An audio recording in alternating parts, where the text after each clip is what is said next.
यहाँ उपस्थित मेरे परिवार के बड़े, मेरे छोटे, मेरे हम उम्र, मेरे अपने, क्योंकि हम सब हैं मोदी का परिवार।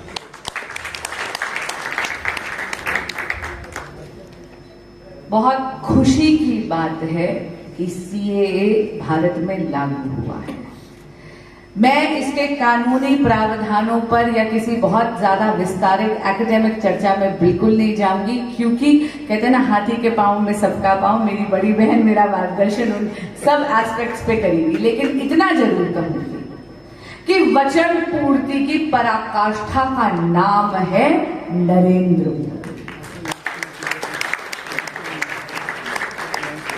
मैं स्वयं एक विभाजन के समय जो विस्थापित परिवार हैं उसमें से एक परिवार मेरा भी है। मेरा जो नानका है, यानी मेरी नानी की तरफ जो परिवार है, लाहौर में रहता था। जब विभाजन हुआ तो वहां सर उनको भी भागकर आना पड़ा। मैं भी बड़ी हुई हूं बहुत ही दर्दनाक कहानियां सुनकर। मैंने भी सुना कि किस तरह मेरे पड़नाना को घर में घुसकर तलवारों से काट दिया गया। मैंने भी सुना कि किस तरह मेरी पड़नानी ने आटे के कनस्तर में छुपकर अपनी जान बचाई। मैंने भी सुना कि किस तरह दाह संस्कार करने के लिए मेरी पड़नानी को घर की बल्लियां जो वरांडे में लगती हैं, छत में, आपको याद होगा लकड़ी की छतें तब डलती थी, घर की बल्लियां काटकर घर के आंगन में चिता जलानी पड़ी, प्रतीक्षा करनी पड़ी फूल चुगने के लिए। उन अस्थियों को अपने आंचल में बांधा, ट्रेन पकड़ी। जब भारत आई तो ट्रेन की खिड़की से सतलुज मैया की गोद में उन अस्थियों को ट्रेन की खिड़की से विसर्जित कर।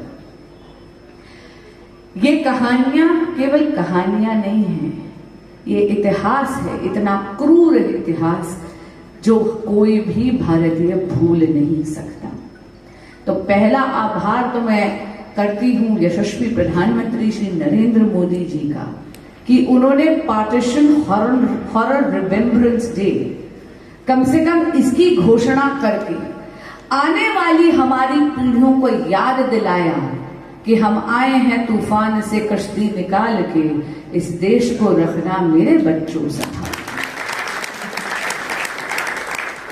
अंग्रेजी में कहते हैं हिस्ट्री रिपीट्स इटसेल्फ। इतिहास यदि आप भूल जाएंगे तो इतिहास दोहराया जाएगा।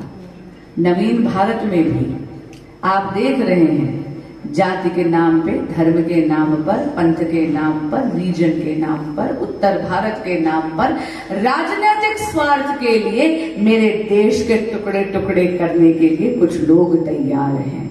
लेकिन हम हैं वो कवच जो इस नए भारत का उद्घोष हैं। हम हैं वो कवच जो हम ये क्रूर इतिहास दोहराने नहीं देंगे।